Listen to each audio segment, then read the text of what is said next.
नमस्कार।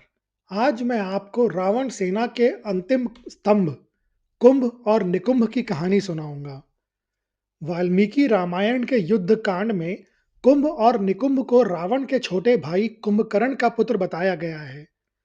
उनकी माता का नाम वज्र ज्वाला था, जो कि राजा बलि की पुत्री थी। लंका के रण क्षेत्र में धूल का गुबार और रक्त की लालिमा छाई हुई थी। कुंभकर्ण के वध के बाद उसका ज्येष्ठ पुत्र कुंभ रणभूमि में उतरा। वह अपने पिता की तरह विशाल तो था ही, परंतु उसकी बुद्धि और बाण विद्या अत्यंत तीक्ष्ण थी। जब कुंभ ने देखा कि उसके पिता का वध हो चुका है, तो उसकी आंखों में प्रतिशोध की ज्वाला भड़क उठी। उसने अपने विशाल धनुष की टंकार की, जिससे वानर सेना के पैर उखड़ने लगे। जब वह रणभूमि में आया, तो उसने अपनी बाण विद्या से वानर सेना के प्रमुख योद्धाओं को लहूलुहान कर दिया। सबसे पहले अंगद ने कुंभ पर हमला किया, लेकिन कुंभ ने अपने तीखे बाणों से अंगद को मूर्छित कर दिया। इसके बाद मैद और द्विद, दो शक्तिशाली वानर भाई, उन्होंने विशाल चट्टानें फेंककर कुंभ को कुचलने का प्रयास किया। कुंभ ने हवा में ही उन चट्टानों के टुकड़े टुकड़े कर दिए और दोनों भाइयों को घायल कर जमीन पर गिरा दिया। अंगद को मूर्छित कर कुंभ ने अपने बाणों की वर्षा से वानर सेना में हाहाकार मचा दिया था। वानर दल त्राहि माम करता हुआ सुग्रीव की शरण की में भागा।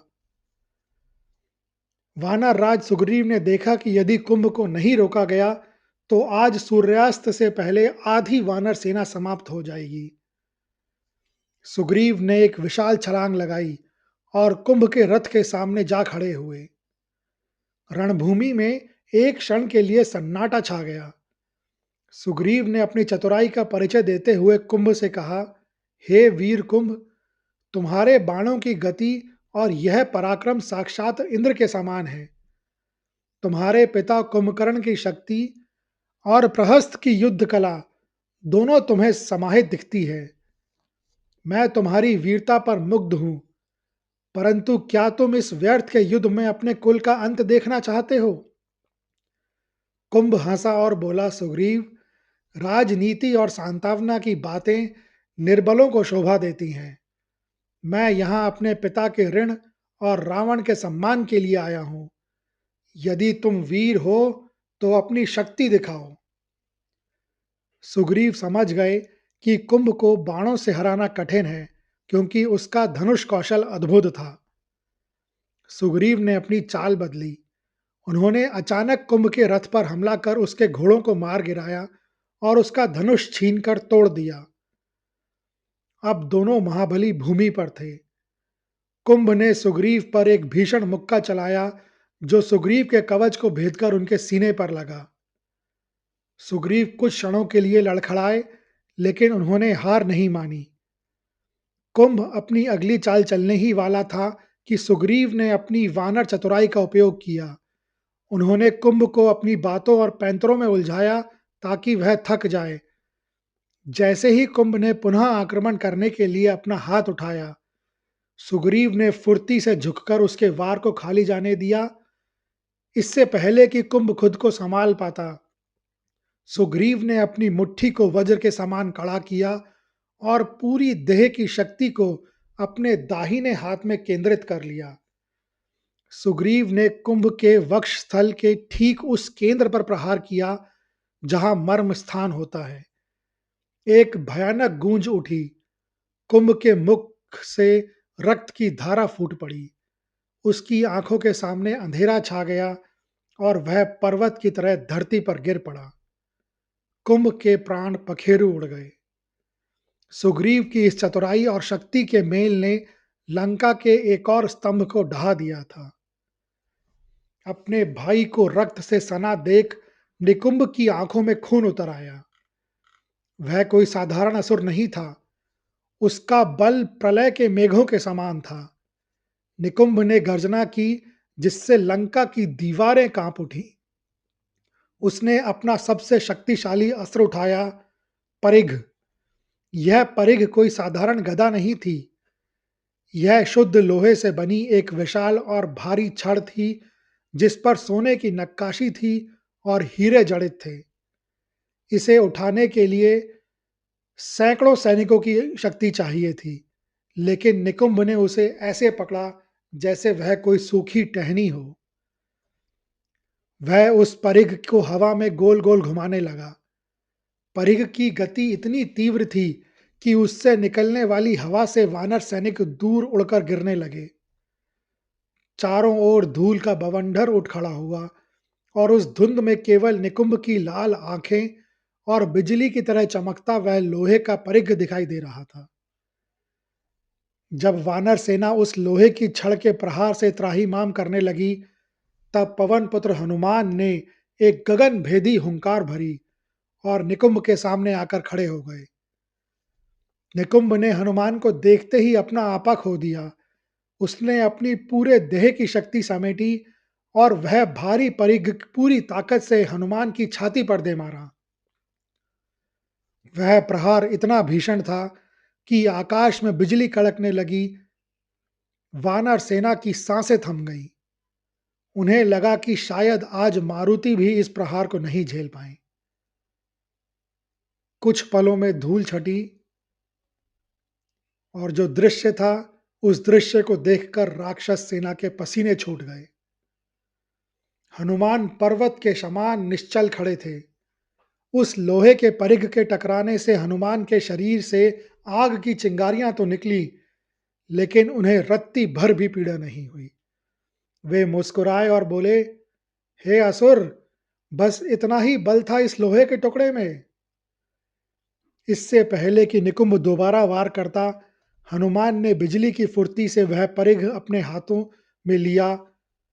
उसने उस भारी लोहे की छड़ को अपने घुटने पर रखा और खेल-खेल में हनुमान ने उसके 2 टुकड़े कर दिए। अब निकुंभ निहत्था था, परंतु उसका क्रोध कम नहीं हुआ। उसने अपनी विशाल भुजाओं से हनुमान को जकड़ लिया। दोनों वीरों के बीच मल्ल युद्ध प्रारंभ हो गया। वे एक दूसरे को उठाकर पटकने लगे। उनके पैरों की धमक से धरती फूटने लगी। अंत में हनुमान ने निकुंभ की कमर पकड़ी और उसे उठाकर आकाश में कई बार घुमाया। उन्होंने उसे पूरी ताकत से नीचे पटका और उसकी छाती पर चढ़ गए। हनुमान ने अपनी वज्र जैसी मुष्टिका बांधी और निकुंभ के हृदय पर एक ऐसा भीषण प्रहार किया कि धरती दहल उठी। उस एक ही प्रहार से निकुंभ का सीना फट गया और वह रक्त वमन करता हुआ वहीं ढेर हो गया। विभीषण के लिए कुंभ और निकुंभ केवल योद्धा नहीं थे, वे उनके सगे भतीजे भी थे। विभीषण ने उन्हें अपनी आंखों के सामने बड़ा होते देखा था। जब कुंभकर्ण वीर गति को प्राप्त हुआ, तब विभीषण को गहरा आघात लगा था। लेकिन जब कुंभ और निकुंभ मारे गए, तो उन्हें लगा कि उन्हें उनके कुल का विनाश अब अंतिम चरण में है। वाल्मीकि रामायण के अनुसार जब इन दोनों भाइयों का अंत हुआ, तब विभीषण की आंखों में आंसू थे। उन्होंने भगवान श्री राम से कहा, हे प्रभु, ये दोनों बालक अत्यंत वीर और तेजस्वी थे। यदि इन्होंने धर्म का मार्ग चुना होता, तो आज ये देवताओं के लिए भी अजय होते। रावण के अहंकार ने मेरे पूरे वंश को जलती हुई अग्नि में झोंक दिया है। मैं आपको यह कहानी एक कविता के रूप में भी प्रस्तुत करता हूँ। गूंज उठी लंका की धरती, रण का भीषण शोर हुआ, कुंभकर्णों के बेटों का अब रणभूमि की ओर रुख हुआ। पिता वध की ज्वाला लेकर कुंभ बड़ा विकराल खड़ा, वानर दल के आगे देखो काल सरीखा काल खड़ा। कुंभ चलाता बाण पहने, अंगद भी थर्राते थे, मैंद दुवित की चट्टानों के टुकड़े उड़ उड़ जाते थे। तब सुग्रीव उठे गर्जन कर, मल्ल युद्ध का ठाना था, भुजा शक्ति से उस राक्षस का दर्प धूल में मिलाना था। एक मुष्टिका वज्र बनी जब कुंभ धरा पर गिर धसा, रावण की सेना का मानो आधा साहस वहीं फंसा। देख भ्राता को लहू लुहान, निकुंभ प्रलय सा डोला था। हाथों में परिघ भारी, जैसे दहकता शोला था। घूम रहा था लौह दंड वह, वानर सेना भाग रही। दशग्रीव के कुल की अंतिम रक्षा की लौ जाग रही। तब आए पवन पुत्र हनुमत, पर्वत सी छाती ताने। सहा परिघ का वार वक्ष पर, जग के संकट हरवाने। खेल खेल में तोड़ दिया वह लोहे का भारी घेरा। मल्ल युद्ध में निकंब को फिर काल पाश ने आ घेरा। अंबर में घुमाकर पटका, घूंसे से सीना फाड़ दिया। हनुमत के जयकारों ने अधर्म का झंडा उखाड़ दिया। देख भतीजों का शव रण में, विभीषण की आंखें रोई। बोले हे राम, इस हट के कारण कुल की मर्यादा है खोई। अंतिम स्तंभ गिरा लंका के, रावण अब तन्हा खड़ा।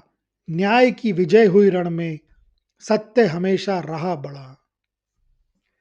यह कहानी सुनने के लिए धन्यवाद। अगर आपको यह कहानी अच्छी लगी हो तो कृपया इस वीडियो को ज़्यादा से ज़्यादा लोगों के साथ शेयर करें, लाइक करें व चैनल को सब्सक्राइब करें।